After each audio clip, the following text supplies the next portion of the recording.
Welcome back to East Los Angeles College. My name is Nancy Escobar. I am conducting another Career Cafe interview today. I'm here on behalf of the Career Job Services team, and our guest for today is Rob Rodgers.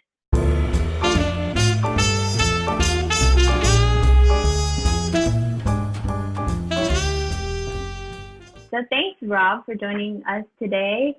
I'm going to go ahead and get started by asking you this first question, which is just tell us a little bit about yourself, your personal background, sort of what led you to the career that you're in today.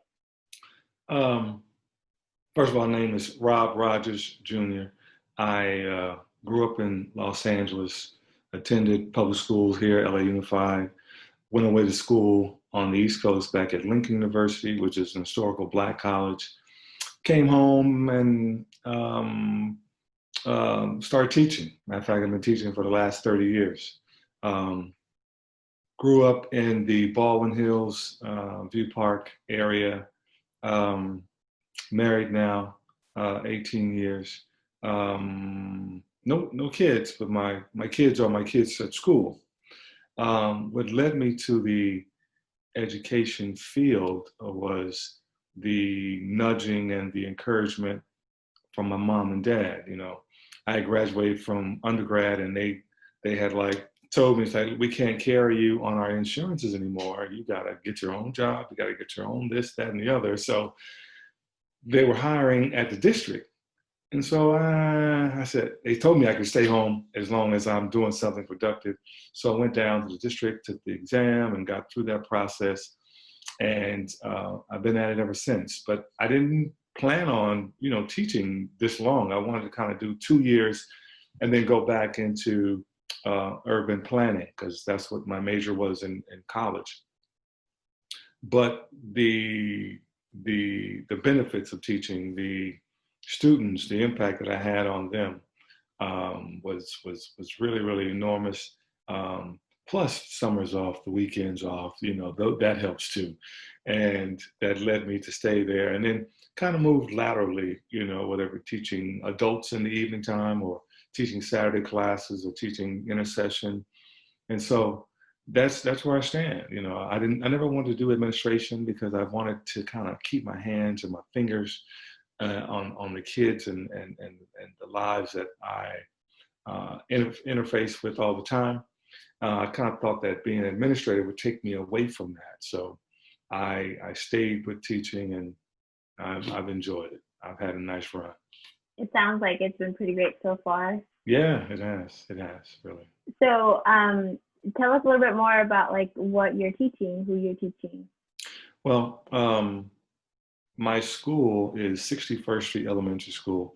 I have been at that same school for the past 30 years. So I've got a chance to see mothers and grandmothers and my students come back. I got an opportunity to have kids go away to war, whether it be the Iraq war or whatever, and come back and be a part of the police department. But I also had kids to go to jail, and I had a couple kids. One kid wrote me a letter. He was in jail for double homicide and all that kind of stuff. So it runs the spectrum. And I've been teaching anywhere from kindergarten up to 6th grade at this particular school. And over the last maybe 20 years, it's been really 6th grade, which is great. I mean, they're not too squirrely. They kind of listen, if that's the thing that kids do now. And they listen, they kind of have a mind of their own, which is great. I have no problem with, them being expressive, but they really, really do gravitate toward me. And I think it's the male voice, versus, not that they don't listen to female voices, but they become so saturated because they got their mom, their grandma, their aunt, their sisters, their cousins that are all female. But rarely do they get a chance to, interface with the man on a daily basis who's going to hold you accountable. So it makes it a little bit difficult for them to adjust to it. But once they adjust to it, I'm the Pied Piper. They just follow me and things are a lot smoother, a lot easier. All right, Rob. So now can you tell us a little bit more about the type of skills that are important for someone interested in the position that you're in today, teaching at the sixth grade level, and then also some of the biggest challenges that you're facing, like on a daily basis. The skills that are needed for today's teacher would probably be definitely those that are in information technology. You got to have that. The world is shifting and moving toward that direction. But also because you're dealing with people on a daily basis, you need to have interpersonal skills. You need to be able to talk with people, talk with little people, really, and bring the material or bring the ideas or the concepts that you have down to their level. You really need to be able to take information and make it digestible for your students. Not only that, but you got to be able to get along with your coworkers because you're going to interface with them. I know I use that word a lot, but you're going to come in contact with them quite a bit, and you're going to exchange ideas on a professional level, see how they do things, and see if that might work in your classroom, see if that'll work in another setting with another group of students. And then you need the skill set of adapting and working with parents because you may not have the opportunity to work with parents that are so willing and so giving and so available, and you may not get that. So yeah, you might have to go to the home and talk to the mom or talk to the dad or aunt or abuela. You're going to have to do that. And if you don't have a good sense of humanity, then you won't be able to go and do that. And I think lastly, you need a skill set as far as dealing with your community. Education is four parts. It's student, it's teacher, it's parent, and it's also community. And you need to be able to work in the community, whether it be with the local church or the local liquor store or the local gas station or the police department that's in the neighborhood. And so bring all those different things into your educational environment and making sure that those entities work cohesively. Your second question, refresh my memory if you can. Yeah, it was what are some of the biggest challenges you face on a day-to-day basis? Some of the biggest challenges I would face on a daily basis would be, now I think they're small. I'm very, very big on punctuality, accountability, and responsibility. Those are the ones. I mean, once kids get to school, yeah, you're going to have your ups and downs. Some kids are going to be a little bit brighter in certain areas. Some are going to be a little bit weaker in other areas, and we expect that in school. But what the challenge or where the challenge lies is in having them being responsible for the things that they do, their homework, their classwork, their effort. Um, Another challenge would be just parent involvement.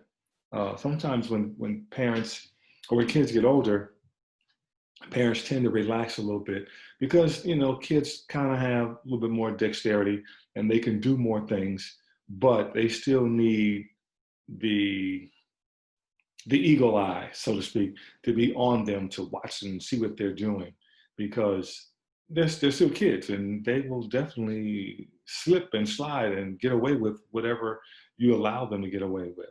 So if we can work with the challenges of accountability, responsibility, I think we can do some great things. And it's that age where they're like growing up too, right? Like that's indeed, too. indeed, because they're becoming more and more social, and as you know, when you have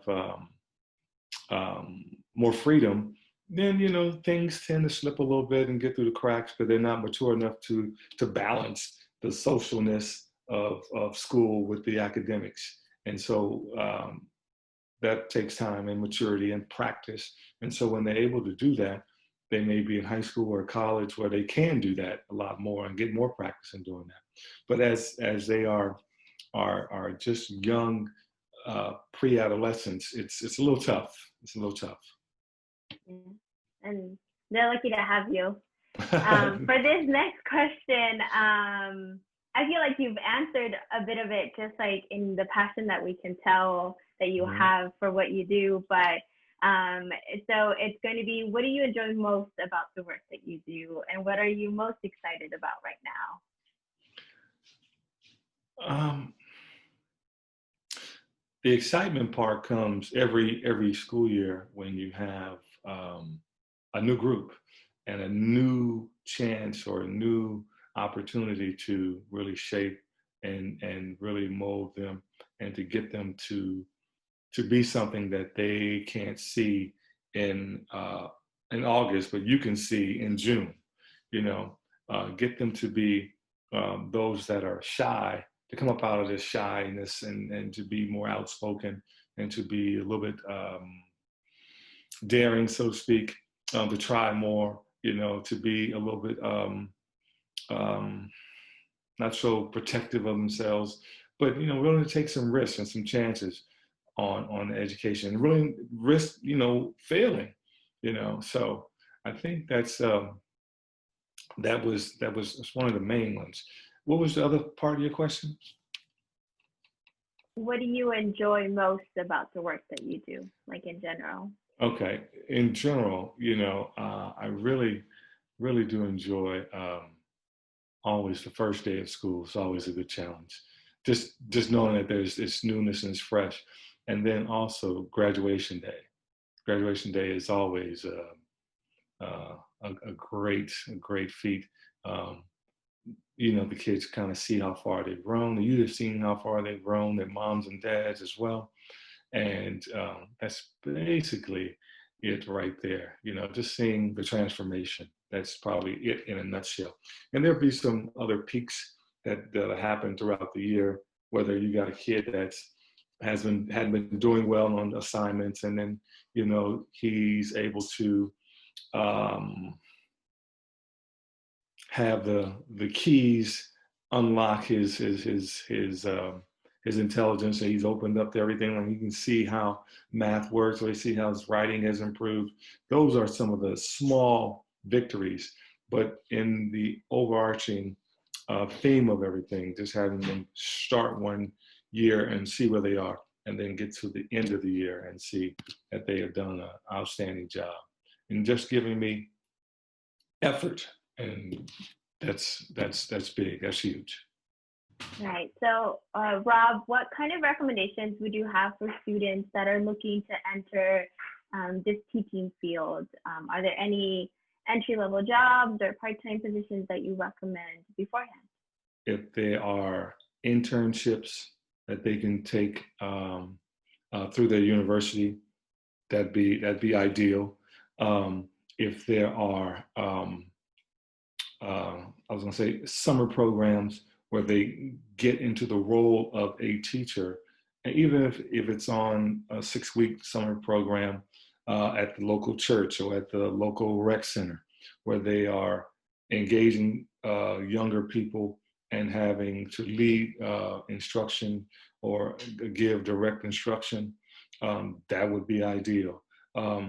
It would also be great if they had become, or if they would become teacher assistants at that particular school, whether it be a junior high or high school.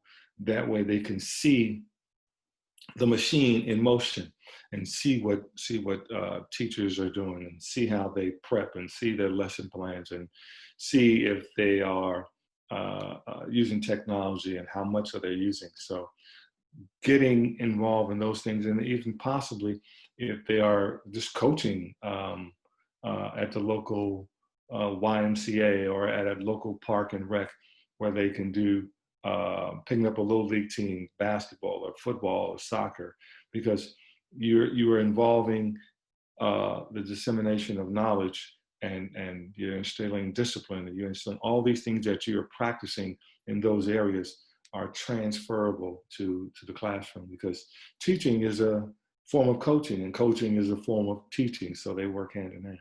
It sounds like you've had quite the journey teaching students and Yeah. being able to feed into their youthful minds and all. So what's next for you? Like, what do you see as your next step in this career, in this field? I've been thinking about it for like the past 5 years because I can. It's so funny. You get further along in your career and you can see the end. You know, you can see it, and it's like, what am I going to do? What am I going to do? I mean, I like classic cars. I like fashion and style. I like. Um, I'd go back to school. So there's so many different things that I'd like to try to do, but I know where my bread and butter is. I know what I can do, and in doing so, um, I started to look at different educational programs, different levels of maybe a second master's or an educational doctorate. So I didn't want to be in the classroom for the next 30 years, you know what I mean? So I figure, let me see if I can do something a little different. I've always had a hankering or a premonition to get into policy and law and see what happens with that. I didn't get into law school when I applied back in the day. So I said, well, maybe I can jump into possibly getting into educational policy. And I started to investigate some programs around the country about educational policy and leadership. And there have been a few that I'm interested in. So I'm thinking really long and hard about entering an area where I can affect change from a policy making standpoint and from a leadership standpoint, and get the knowledge and tutelage from the upcoming professors and things of that nature that's going to help me, navigate the next 30 years. I definitely would like to keep my hand in education, but definitely from a different angle. And I think that with this current administration and the current ways that things are done behind the scenes, I need to be behind the scenes now, advocating for students that are in the inner city and underserved communities. So if I can get my hands on the next piece of paper that will certify me as a bona fide educator in that aspect, then that is where I want to go. That's what I would like to do. That sounds amazing. And Yeah. I mean, we need people that have the passion that you clearly have shown us. Yeah. But thank you so much for sharing that with us. And we hope that you you keep us informed with sort of like, what your next steps are and, what the next couple of years will look like for you. No problem. I just want to add that the next couple of years, like I said, if I do enter the program begins in spring of 2021. So if that be the case, it's a 3 year, 2.5, 3 year program. So possibly the next 2.5, 3 years, I'll be Dr. Rodgers. So Nice. we'll see. We'll see. We'll see how that works out. We'll see how that works. Sounds nice. Sounds nice. It sounds amazing. Yeah, I want to go with that. I want to make sure that happens. So that's a goal. That's a goal. That's on the plate. Well, thank you so much, Mr. Future Dr. Rodgers. Thank you. Appreciate you guys.